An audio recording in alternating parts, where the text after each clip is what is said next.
Oh, haleluya. Terima kasih Tuhan Yesus. Kau Allah yang luar biasa Tuhan. Kau Allah yang ajaib dalam kehidupan kami. Kami mengucap syukur Tuhan atas kasih karunia yang telah Engkau berikan kepada kami Tuhan. Atas kesehatan, atas waktu yang indah ini Tuhan. Kami boleh berkumpul bersama-sama di tempat ini. Untuk kami boleh bersama-sama mendengarkan firman Tuhan. Kiranya Kau yang jamah hati kami Tuhan Yesus. Kau yang buka hati kami Tuhan agar kami dapat mengerti setiap firman Tuhan yang akan kami dengar nanti Tuhan, dan kiranya Tuhan kami berdoa biar firman-Mu itu dapat menjadi benih yang hidup dalam kehidupan kami, sehingga kami boleh mencerminkan Tuhan dalam kehidupan kami Tuhan Yesus. Karena hamba-Mu juga berdoa Tuhan, Kau urapi mulut bibir hamba-Mu ini Tuhan, yang akan menyampaikan kebenaran firman Tuhan. Kiranya kata-kata yang keluar dari mulut bibir hamba-Mu ini, itu boleh seturut dan sesuai dengan kehendak Tuhan saja. Yang mengucap syukur Tuhan, kami menyerahkan Tuhan ibadah kami pada sore hari ini ke dalam tangan Tuhan. Hanya di dalam nama-Mu Yesus Kristus kami telah berdoa dan kami telah mengucap syukur. Haleluya. Amin. Haleluya, kita beri kemuliaan bagi Tuhan kita Yesus Kristus. Haleluya.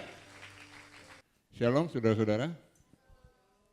Nah, pada sore hari ini ya saya akan membahas suatu keadaan gitu ya, suatu keadaan yang bisa dialami oleh kita semua ya, mau pendeta, mau siapa, semua orang bisa mengalami ini ya. Dan pada sore hari ini saya akan membahas mengenai bosan. Waduh, bosan ya. Nanti kita bakal lihat bagaimana cara kita mengatasi rasa bosan ini, ya. Dan saya berdoa mudah-mudahan khotbah saya sore ini nggak ngebosenin. Saya berdoa mudah-mudahan nggak bosan, ya. Kalau kita bicara mengenai bosan, siapa sih nggak pernah bosan? Siapa sih yang nggak pernah bosan? Ada nggak? Ada? Nggak ada yang pernah bosan ya? Waduh, kalau gini khotbahnya salah, nggak perlu dikhotbah.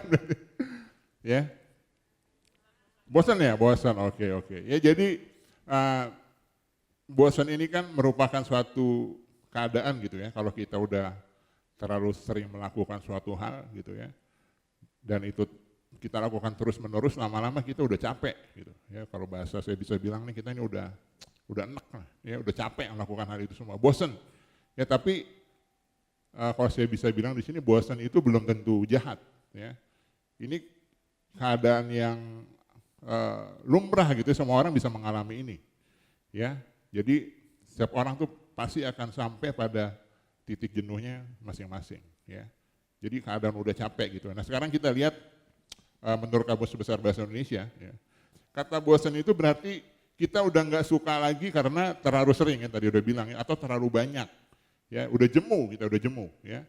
Jadi kebosanan ini adalah satu keadaan emosional atau psikologis yang dialami seseorang yang sedang merasa letih melakukan keseharian ya. Rutinitasnya itu aja ya, dan kemudian dia menjadi kurang tertarik terhadap kegiatan itu ya, terus dia menarik diri ya dari hal tersebut ya, dan itu yang bisa dibilang membosankan ya. Nah, tapi yang perlu diketahui di sini ya adalah bahwa rasa bosan ini bisa menyebabkan satu rasa yang namanya apatis. Apa sih apatis itu ya? Kita sering dengar apa sih apatis ya. Jadi apatis itu adalah perasaan yang udah nggak peduli lagi ya sama orang lain atau sama lingkungan sekitar ya. Jadi orang kalau udah bosan ya, dari rasa bosan itu akan menimbulkan rasa apatis ya. Jadi kita udah nggak peduli lagi. Pernah lihat nggak ya orang capek gitu udah bosan sampai udahlah terserah lo lah. Ya udah nggak peduli sama kerjaannya, ditinggal apanya ditinggal gitu ya. Maksudnya rasa bosan itu ya bisa menyebabkan rasa apatis itu tadi ya, yang udah saya bacakan tadi. Dan nah, kalau saya bisa bilang juga di sini berarti bisa dibilang kalau bosan itu juga sangat mempengaruhi suasana hati kita. Ya, setuju nggak nih? Ya, seperti yang saya katakan tadi bahwa ya kita jadi cuek gitu ya, dan seringkali kita tuh menarik diri dari kegiatan itu sebelumnya. Ya. Nah, rasa apatis ini ya biasanya juga dapat menimbulkan hal-hal yang merugikan diri sendiri atau orang lain ya. Itu tadi ya, kalau kita jadi masa bodoh, cuek gitu ya, udah bosen. Kalau bayangin kalau pemadam kebakaran bosen terus dia cuek ninggalin kerjaannya, kan mempengaruhi orang lain juga, bener nggak? Gue capek tiap hari lihat api semprot, udahlah terserah deh, tinggal gitu. Pada saat itu dia lagi cabut cuti gitu, dibolos, ada kebakaran, ya sial gitu kan. Jadi pengaruhnya ke orang lain juga ya. Jadi mesti hati-hati nih ya.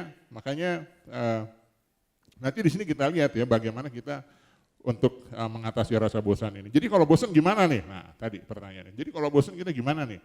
Ini kita mau tidur aja juga capek gitu kan. Di rumah tidurnya juga bosen gitu kan, sama aja. Ya, nah sekarang kita lihat nih, nah kita masuk ke Alkitab sekarang. Ya, kita lihat contoh di Alkitab yang berbicara mengenai bosen, emang ada nggak sih? Kita lihat ya ayat pertama, kita buka di Ayub 10 ayat yang pertama. Ayub 10 ayat yang ke-1. Ayub 10 ayat 1, oke kita baca sama-sama ya. 1, 2, 3.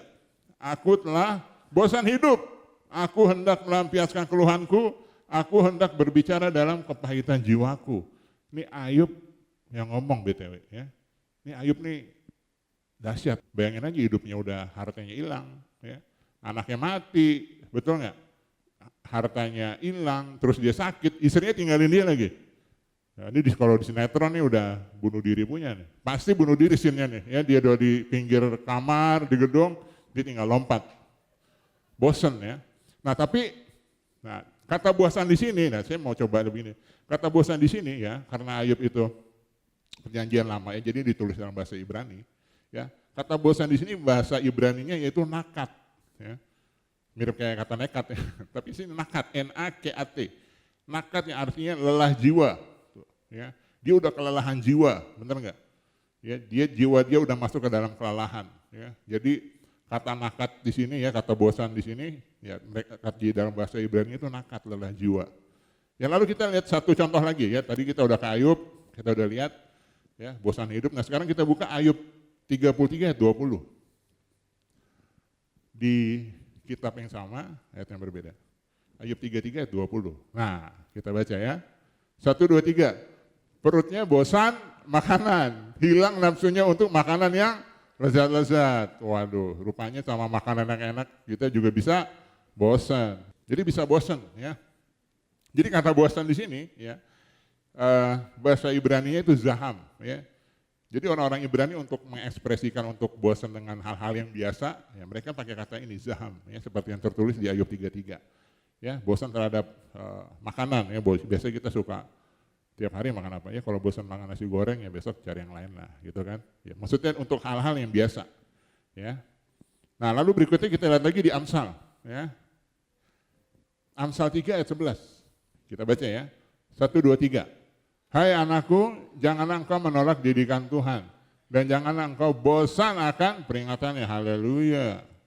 Jangan bosan akan peringatannya. Ya. Jadi ini bosan di sini bahasa Ibraninya itu kuts ya. Dia pakai kata kuts. Ya, artinya itu tadi udah lelah, udah capek, ya. Udah lelah, udah capek. Nah, lalu ada yang terakhir Saudara-saudara.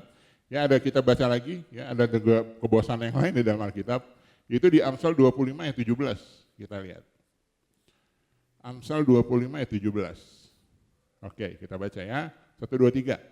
Janganlah kerap kali datang ke rumah sesamamu, supaya jangan ia bosan lalu membencimu. Nah, lo.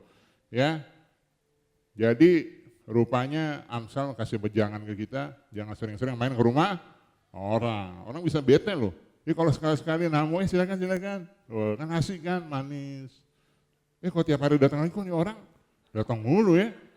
Kok biskuit gue jadi habis. Gula pasir kurang kok, sirup marjan habis. Waduh nih, gak beres nih orang. Jangan gitulah, sekali-sekali aja jangan sering-sering. Nah kalau berkala gak apa-apa, kalau ada ibadah rumah tangga di rumah saya kan saya juga gak benci Pak Supoldi. Ya kan, berkala kan, nah itu gak apa-apa. Tapi kalau terlalu sering gitu ya, jangan sering-sering ya. Apalagi dikasih makan mulu lagi, makanya tuh ya, hati-hati tuh ya. Jadi kata bosan di sini, saudara-saudara, ya bahasa Ibrani itu sabah, ya berarti kekenyangan ya. Jadi dia udah kekenyangan terhadap hal-hal yang manis, ya kan berjumpa dengan orang, menjamu orang kan manis kan. Rupanya orang bisa enak juga ya lama-lama. Kita belajar, capek ya. Nah jadi bagaimana nih ya dengan rasa bosan kita lihat tadi di Alkitab. Ya, yang seperti saya bilang tadi ya ini lumrah gitu ya. Ini bisa terjadi sama siapa aja. Ya, kita bisa bosan sama interior rumah, bener nggak? Kita bisa bosan sama apa lagi sih biasanya? Sama casing handphone, bener nggak? Ya jadi apa namanya? Ya itu bisa juga kita bosan terhadap itu. Nah tapi kalau bosan hidup tadi, yang di Ayub 10 nih gimana nih nah lo? Masalahnya gimana tuh kalau di Ayub 10 tadi ayat yang pertama, coba dibuka dikasih lihat. Kenapa sih si Ayub bisa sampai kayak gitu? Aku telah bosan hidup. Ya, seperti yang tadi saya bilang ya. Anaknya mati, istrinya hilang gitu ya. Jadi dia mengalami tekanan tadi ya. Tekanan di dalam kehidupannya ya. Tapi jangan lupa ya, bahwa untuk keadaan kita di dalam tekanan ya, dalam bosan itu tadi ya. Tuhan Yesus menuliskan di Matius 11 ayat 28 yang berkata, kita baca Matius 11 ayat 28. Oke, kita baca ya. Marilah kepadaku semua yang letih lesu dan berbeban berat, aku akan memberi kelegaan kepadamu ya. Jadi ya, kadang-kadang kita suka pikir, Tuhan ngerti nggak ya sama yang rasanya capek gitu, tekanan gitu, ngerti nggak sih kira-kira? Ya Tuhan ngerti nggak sih sama keadaan saya ini yang lagi tertekan berat misalnya, lagi banyak masalah, Tuhan ngerti nggak sih? Ya, mungkin kita semua pernah mengalami hal itu, dan saya mau bilang sore hari ini Tuhan ngerti, Tuhan sangat ngerti sekali. Ya, dari mana saya tahu? Kita baca di Matius 26 ayat 38. Ya, Tuhan ngerti nggak sih rasa beban berat di dalam diri ini sampai mau bunuh diri loh. Ya, sampai bosan hidup tadi dibilang. Ya, kita baca di Matius 26 ayat 38. Ya, saya baca. Lalu katanya kepada mereka, hatiku sangat sedih seperti mau mati rasanya. Tinggallah di sini dan berjaga-jaga dengan aku. Ini kata-kata Yesus loh. Syok nggak? Saya sih waktu baca Matius sih sempat syok juga. Waduh, Yesus ngomong kayak gini loh. Ya. Sang Firman yang jadi manusia itu ya, dan keadaan yang manusia itu dia juga merasakan saudara ya. Jadi apa yang saudara rasain ya Yesus juga tahu, ngerti dia dicambuk kok, mungkin saudara nggak dicambuk tapi dia rasain juga. Jadi dia ngerti saudara ya, Tuhan Yesus tahu apa yang kita lewatin ya.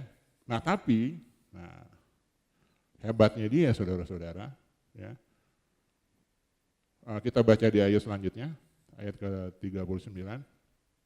Kita baca ya. Maka ia maju sedikit lalu sujud dan berdoa. Katanya, ya Bapakku, jikalau sekiranya mungkin, biarlah cawan ini lalu daripadaku. Tetapi janganlah seperti yang kau kehendaki, melainkan seperti yang kau kehendaki. Nah jadi di sini Yesus juga memberi kita contoh dalam kehidupan kita. Ya, bahwa ketika dia sedang mengalami tekanan, ya, dia maju sedikit dan berdoa. Jadi poin pertama saudara-saudara untuk kita mengatasi rasa bosan itu tadi ya, kita harus berdoa. Ini udah ada contohnya. Bener nggak? Ia maju sedikit dan berdoa ya. Jadi mesti berdoa. Makanya kalau tanya masuk ke gereja, bosan disuruh berdoa mulu, ya mau disuruh ngapain lagi di gereja? Masa mau disuruh party gitu kan? Enggak. Lalu ia maju sedikit, lalu dia pergi, dugem kan enggak ketulis gitu. Kalau tulis gitu masih disuruh, tapi kan masalahnya kan enggak. Dia berdoa gitu kan. Dia berdoa. Nah kenapa sih berdoa? Bukan nanya kenapa sih doa? Nah kita baca lagi ya, di ayat yang ke-40. Setelah itu ia kembali kepada murid-muridnya itu dan mendapati mereka sedang tidur. Dan ia berkata kepada Petrus, tidakkah kamu sanggup berjaga-jaga dengan aku? 1 jam, berjaga 1 jam dengan aku. Ayat 41, berjaga-jagalah dan berdoalah supaya kamu jangan jatuh ke dalam pencobaan. Roh memang penurut tetapi daging lemah. Maka disuruh berdoa supaya jangan jatuh ke dalam pencobaan. Karena kenapa? Karena orang yang lagi lelah itu, lelah jiwa, orang yang udah bosen, kebanyakan tuh aneh-aneh saudara. Pasti kita aneh-aneh deh. Orang tuh udah mau capek sama kegiatan tuh aneh-aneh pasti. Ya makanya dikasih contoh supaya kita untuk berdoa ya. Supaya jangan jatuh ke dalam pencobaan. Ya, kita 2 minggu belajar beware of bahasa Indonesia apa ya? Oh, waspada terhadap pencobaan. Ya, makanya mesti berdoa. Ya, dokter bilang mesti bangun hubungan lagi, ini udah ada jawabannya. Ya, berjaga-jaga dan berdoalah supaya kamu jangan jatuh dalam pencobaan, ya. Karena itu karena ya itu tadi ya, kadang-kadang kita ini kalau sedang bosan itu kita cenderung melakukan hal-hal yang aneh gitu, aneh-aneh kalau saya bisa bilang ya. Kita bisa bosan sama pekerjaan nggak? Bisa, bosan di kantor bisa nggak? Apalagi melayani gitu, bisa aja, bisa, itu bisa terjemah semua orang. Ya, kita bisa bosan sama suami atau istri kita nggak? Bisa, bisa. Tuh saya ngomong bisa lah gitu. Dari mana saya tahu? Walaupun saya belum nikah ya, di mana saya belum tahu. Enggak bukan. Maksudnya, Karena banyak teman saya yang udah nikah, ya kita sering ngumpul gitu, kebanyakan kasus tuh ya mereka bilang, aduh saya udah bosan nih sama istri saya gitu. Capek di rumah, mau diomongin mulu apa segala sesuatunya lah, ya. Bisa, nah makanya itu tadi ya kita mesti berdoa, ya supaya jangan jatuh dalam pencobaan. Karena gitu kalau suami, contoh suami lah, ya kalau dia udah bosan di rumah dia keluar gitu kan. Si Dr. Paul udah sempat kasih contoh juga sama kita, ya tahu-tahu dia ketemu perempuan lain dikenalin, kan kasusnya gitu, kasusnya sama aja lah, ya ketemu lagi bosan, lihat perempuan, oh ini ngomongnya lebih santun, halo Mas Fisya, waduh Mas, udah makan belum? Aku ambilin ya, misalnya gitu. Bener nggak kan? Lihat, waduh, ini kok lebih perhatian yang main di rumah gitu. Misalnya enggak loh, ini contoh-contoh. Ya makanya hati-hati ya. Jadi itu tadi suka aneh-aneh gitu. Biasanya kemana lagi? Ya, atau apa misalnya? Kalau kita lagi bosan itu, ya, saya bilang mesti hati-hati kita, makanya kita apa namanya? Gampang masuk ke dalam pencobaan ya kalau kita bosan itu. Ya kadang-kadang itu tadi, karena kalau kita dalam keadaan yang bosan ala jiwa, kadang-kadang itu kita tuh udah off guard apa? Kita udah nggak waspada, ya. Kebanyakan kita tuh nggak waspada, ya. Makanya iblis cari kesempatan nih. Oh dia lihat nih, ini Dion udah bosan, ya, gue sikat nih. Gue tahu kelemahan dia nih, dia suka dugem nih, masuk ke sini nih. Dia lagi party nih, gue masuk. Gue sikat nih, gue masukin minuman, ntar gitu kan. Bisa lah, padahal niat dia cuman dugem. Dia cuman melampiaskan kayak ini, dia pergi party gitu ya. Nggak tahu gimana, ya mungkin dia bisa dijebak di situ. Ya saya dulu suka dugem memang, suka, sangat suka. Seminggu 3 kali. Seminggu 3 kali. Saya clubbing itu dari umur 3 SMP saudara. Kelas 3 SMP saya udah clubbing loh. Karena badan saya bongsor, muka saya kan agak boros memang kan. Jadi kalau dia masuk, udah aman, nggak ditanya KTP. Udah gitu saya pergi sama sepupu saya sama kakak saya lagi. Klub pertama kali saya masuk itu di Gedung Metropolitan tuh, lantai 16, kalian tahu nggak? Matabar, namanya Matabar. Ya anak SMP bayangin 3, yang lain teman saya lagi ngerjain PR, saya dugem loh bayangin. Saya nggak tahu anak itu pas masuk situ, wah itu suasana yang berbeda lah gitu. Wah keluar dari tempat itu, waduh pulang ke rumah, di sekolah rasanya udah kayak anak paling gaul, bener nggak? Wah lu nyenggol gue, lu nggak tahu gue, gue habis ini nih, habis party nih, gitu kan. Lo kalau anak-anak itu ya udah jangan main gitu kan, biasa kan, wah keren gitu, berasa keren. Nah, tapi saya masuk kasih contoh gini nih, makanya yang tadi kita suka off guard nih bahayanya, makanya kita harus berdoa itu. Ya saya contoh gini ya, jadi di kampus saya itu, kan tadi kan ya seminggu 3 kali ladies night datang, malam Sabtu datang, malam Minggu datang, pokoknya 3 kali itu datang. Nah jadi satu waktu, ini teman saya lagi suka sama senior saya ya di Atmajaya. Satu, ceweknya cantik, senior saya cowok paling, anak hukum paling cantik tuh ya, saya lupa namanya dia. Diajak kan seneng dong, diajak dugem, wah seru nih, pas banget lagi kan, biasa dugem sama cowok-cowok melulu, wah ini ada cewek satu, waduh ini dia nih, kesempatan nih, seru kan, udah, kita janjian. Dulu kalau suka ke Taman Ria Senayan ada tuh, namanya klub namanya Kedutaan, Embassy, ada tahu deh, kalau teman-teman pernah dengar tahu lah, ya, Embassy. Ya. Kalau saya dulu dugem nggak pernah bayar, pakai guest list namanya, jual 10 orang, wih gila, yuk ngaku anak gaul Jakarta nggak kenal saya, bohong aja. Jadi nama saya sudah tercatat di dalam buku kehidupan malam. Buku kehidupan malam tapi udah tercatat seminggu 3 kali. Karena teman nyari guest list dong, waduh, kan udah 10 orang masuk. Ya. Masuk ketemu situ, ketemu ada si cewek itu satu, itu kan lagi bergaul, lagi duduk, open table dan dia beli minum. Pas minum kan lagi tunggu, nah saya ke toilet. Nah saya ingat orderan itu, nah waktu di meja bar situ, saya lihat, oh ini orderan kita nih.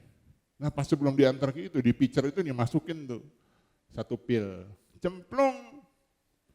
Wah saya bilang nih perempuan nih ngaco, gak bener nih. Nah dari situ saudara-saudara ya, Terus saya bilang teman saya, lo hati-hati ya, dia habis masukin itu tuh. Ya saya ngomong bisa hati-hati deh. Nah semenjak dari situ, saya nggak pernah tuh kalau diajak kemana-mana minum di pitcherang gitu ya, mau nonton live music apa teman-teman, saya nggak pernah minum dari pitcher. Karena itu tadi orang ada iseng gitu ya. Saya selalu mau minum tuh yang depan mata saya buka sendiri botol, nah itu saya mau minum nih. Kalau yang pitcher-pitcherang itu enggak, karena itu tadi pengalaman saya. Nah, telisik ternyata memang mereka itu dulu ya. Mereka tuh selalu rekrut misalnya satu orang gitu ya. Dia rekrut siapa jadi PR klub itu, dia ngajak orang, dia traktir minum, dia masukin, ya selebihnya kan jadi ketagihan gitu. Kita nggak tahu ya kalau bosen, makanya itu tadi mungkin kita niat situ datang senang diajak senior, tahu-tahu malah ke arah yang lainnya. Jadi itu mesti hati-hati ya. Tapi jangan dugem ya, udah jangan lah. Mesti pernah ada clubbing nggak di sini? Nggak ada kan? Waduh, Angel nggak ada. Nggak ada, Angel nggak ada. Jadi mesti hati-hati teman-teman ya. Tadi kita berdoa ya, oke kita lanjut.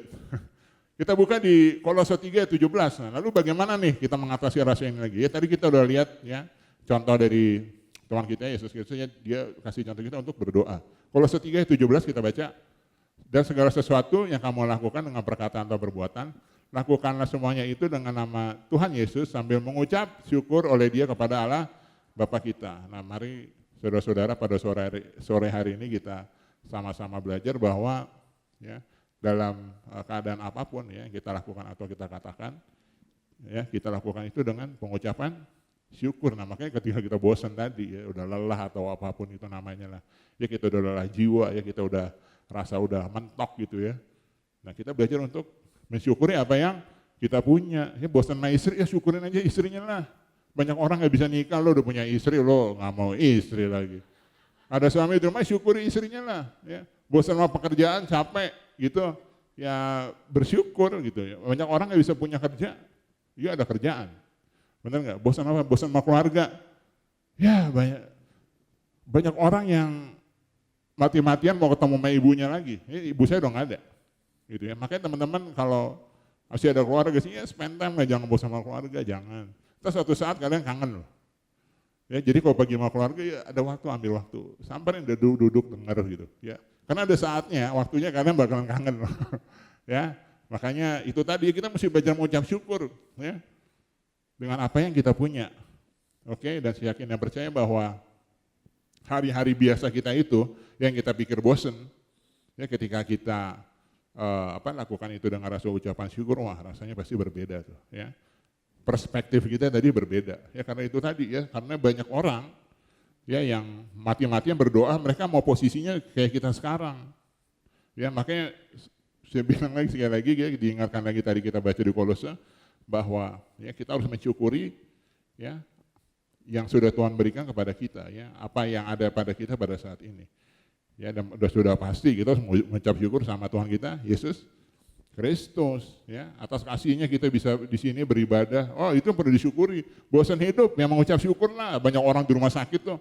Saya kan berobat pakai BPJS, aduh ngantrinya minta ampun deh. Lama. Makanya kalau ada yang berpikiran untuk mengakhiri hidup ya, penonton di YouTube ya juga lihat. Kalau ada yang mau bunuh diri, aduh jangan deh.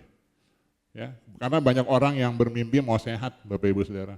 Ya kalian ini udah sehat mau bunuh diri, aduh buat apa? Itu maksudnya sayang gitu ya, anugerah yang udah dikasih kepada kita itu ya kita manfaatkan yang baik lah ya dalam kehidupan kita.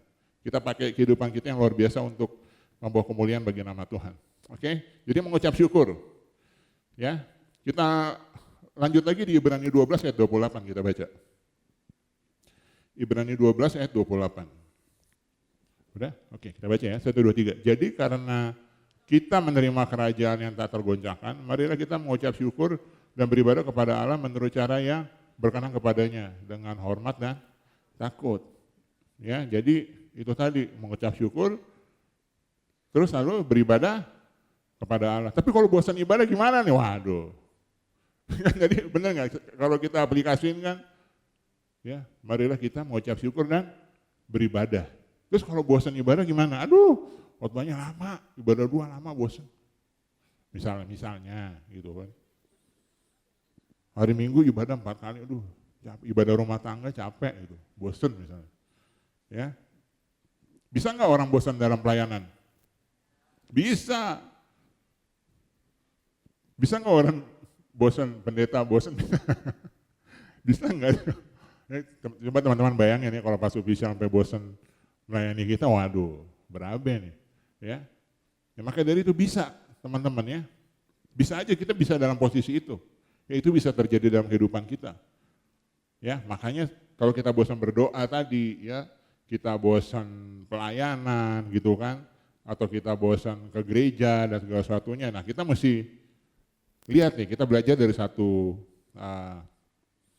figur yang luar biasa di dalam Alkitab. Kita buka Wahyu 1 ayat 9. Ya. Suruh bersyukur dan beribadah aja bosan, capek. Nah ini kita belajar dari dia. Wahyu 1 ayat 9, kita baca ya. Aku Yohanes, saudara dan sekutumu dalam kesusahan, dalam kerajaan, dan dalam ketekunan, menantikan Yesus berada di pulau yang bernama Patmos, oleh karena firman Allah dan oleh kesaksian yang diberikan oleh Yesus. Nah, jadi di dalam kesusahan, ya, Yohanes ini saudara-saudara, ya, dia ini selalu bertekun, betul ya, kita dan dalam ketekunan menantikan Yesus, ya. Jadi dia tekun, ya, melewati penderitaan yang dia lalui, ya. Nah, makanya di sini kita juga bisa belajar bahwa ya, ketika kita sedang mengalami tekanan hidup dari bosan itu ya, kita lagi mengalami letih, lesu, capek gitu, bahkan dalam hal-hal rohani, ya. Di sini Yohanes mengatakan ada ketekunan, kita harus bertekun, ya. Nah, kata ketekunan di sini, ya, bahasa Yunaninya itu hupomone, ya.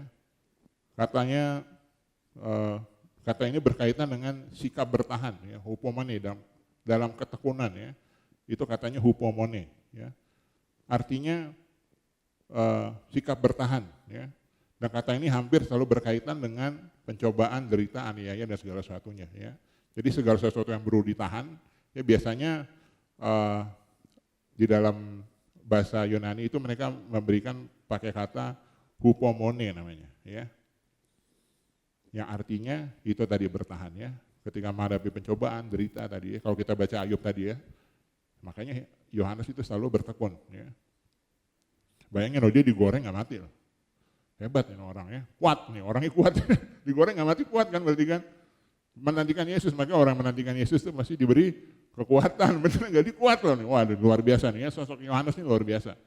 Ya, jadi hupomone ya, harus ada ketekunan dalam kehidupan kita. Ya, lalu di Markus 12 ayat 30 ya dikatakan begini. Ntar saya sambungin ke ayat ini juga. Ya. Markus 12 ayat 30, kasihilah Tuhan Allahmu dengan segenap hatimu dan dengan segenap jiwamu dan dengan segenap akal budimu dan dengan segenap kekuatanmu, ya. Jadi kata kasih di sini, ya, ini memiliki 14 sifat, ya, kita baca ya. Kita baca di 1 Korintus 13 ayat 4 sampai 8. Ya. Saya masuk ke kata kasih nih, yang ntar berkaitan dengan ketekunan tadi, ya. Bagaimana kita sebagai orang Kristen harus bertindak. 1 Korintus 13 ayat 4 sampai 8. Kita baca ya. 1 Korintus 13 ayat 4 sampai 8. Kita baca ya, 1, 2, 3. Kasih itu sabar, kasih itu murah hati, ia tidak cemburu, ia tidak memegahkan diri dan tidak sombong. Ia tidak melakukan yang tidak sopan dan tidak mencari keuntungan diri sendiri. Ia tidak pemarah dan tidak menyimpan kesalahan orang lain. 6. Ia tidak bersuka cita karena ketidakadilan, tetapi karena kebenaran. Ia menutupi segala sesuatu, percaya segala sesuatu, mengharapkan segala sesuatu. Terakhir, sabar menanggung segala sesuatu. Jadi kata sabar menanggung segala sesuatu itu, saudara, ya, kata sabar itu di 1 Korintus itu katanya juga sama dengan ketekunan di Wahyu 1 ayat 8 tadi. Ya, hupomone namanya, ya. Kita kan suka bilang kan, oh saya mengasihi Tuhan, ya. Tapi suka lupa nih, ya. Ini ayat pertama yang saya baca di Alkitab, ya. Karena kan Allah itu kasih kan, jadi saya belajar, oh Allah nih kasih apa sih? Oh murah hati, sabar, nggak cemburu, gitu. Tapi saya lihat nih kenapa sabar menanggung segala sesuatu ditaruh di terakhir, ya. Ya karena ini hal yang paling nggak gampang menurut saya ya. Kenapa taruh di terakhir? Mungkin ini satu sifat kasih yang paling besar dan paling susah untuk dilakukan. Ya. Ketika kita dalam menghadapi tekanan berat, ya, beban berat, kita diminta untuk sabar. Ya. Makanya tadi di Ayub bilang, aduh saya banyak tekanan, ya, banyak permasalahan hidup segala sesuatunya, ya, sampai orang mau mengakhiri hidupnya. Ya, tapi itu tadi, ya, kita harus ingat bahwa kita harus bersabar, di dalam Tuhan juga mesti sabar, di dalam pelayanan juga mesti sabar semuanya. Ya, kita harus ingat, kita harus tahu bahwa Tuhan Yesus sudah disalibkan. Teman-teman bayangin dia disalibin, bener nggak? Kan kasih itu sabar kan? Bayangin dia udah, bayangin nggak sih nonton film apa? The Passion of Christ, ya. Dia disalib, dia mikul salib itu. Aduh, kan sabar itu, bener nggak? Orang ludahin dia, padahal dia mati buat dosanya dia loh. Tapi dia sabar menanggung segala sesuatu itu, wah itu paling berat, saudara-saudara. Ya, makanya itu tadi ya, kita perlu mengucap syukur. Pertama kita perlu berdoa, betul nggak? Kita mengucap syukur, kita datang beribadah kepadanya, ya. Dan kita harus bertekun sebagai orang Kristen ya buat mengatasi rasa bosan itu, ya. Saya udah mau landing nih, ya. Jadi kata-kata terakhir begini, ya. Jadi kalau dilihat bosan itu sebenarnya nggak jahat, ya. Semua orang pasti capek. Ya kalau ngantuk itu dosa nggak? Nggak dosa juga. Ngantuk capek itu nggak dosa, saudara. Ya kita bisa istirahat tidur, tapi itu tadi, ya kita mesti lihat nih, ya rasa capek dalam hidup kita itu, ya rasa bosan dalam hidup kita itu, apakah itu gara-gara kita tidak mengucap syukur, ya, atau gara-gara apa nih? Ya kita, makanya hari ini saya mau ngajak kita semua supaya kita nih ngecek kehidupan kita, ya sampai taraf mana nih, ya kebosanan dalam hidup kita, ya sampai rasa mana nih rasa capek, ya di dalam kehidupan kita ini, ya yang mungkin rasa itu ya timbul dari keadaan yang kita tidak bisa bersyukur, ya karena itu tadi teman-teman ya, kita mesti ngerti ya bahwa kita harus bisa melihat bahwa Tuhan itu udah kasih segala sesuatunya kepada kita gitu ya. Ya memang kita letih, lesu, capek, ya Tuhan juga ngerti kan, bener nggak? Yang sudah kita baca tadi di ayatnya. Ya maka itu tadi di ibadah 2 juga dikatakan bahwa ya kita perlu datang kepada Dia. Ya kita minta kekuatan kepada Dia, ya supaya kita bisa melewati ini semua dan kita isi kehidupan kita dengan ucapan syukur. Pasti banyak yang bisa kita syukurin saudara-saudara. Ya pasti banyak orang yang merindukan juga posisi kita sekarang ini loh. Ya maka dari itu kadang-kadang ya kita suka nggak mengucap syukur, nganggap remeh, jadi kita menyia-nyiakan itu. Ya makanya dari sekarang kita belajar lagi untuk mengucap syukur. Ya kita berdoa kepada Tuhan. Ya kita beribadah ya kepada Tuhan, datang. Ya itu untuk mengisi jiwa kita lagi supaya kita bisa dikuatkan. Ya dan saya yakin dan percaya kalau kehidupan kita dipenuhi rasa syukur, maka rasa bosan dalam kehidupan kita itu bisa berubah menjadi terobosan. Wede. Haleluya. Itu aja firman-Nya saudara-saudara. Haleluya. Terima kasih Bapak di surga, kami mengucap syukur sekali lagi Tuhan. Kami berdoa biar Engkau yang memberkati kami semua Tuhan, anak-anak Tuhan yang hadir pada sore hari ini.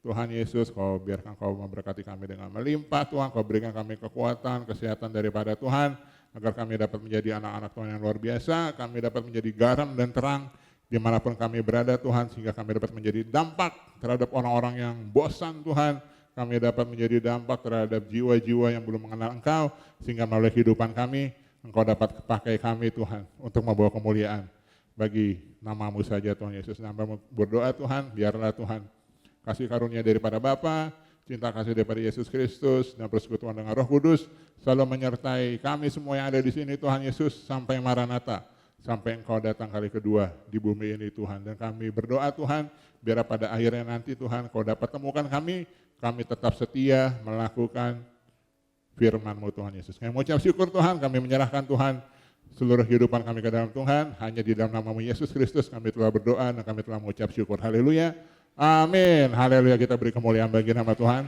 Ibadah selesai, Tuhan Yesus memberkati.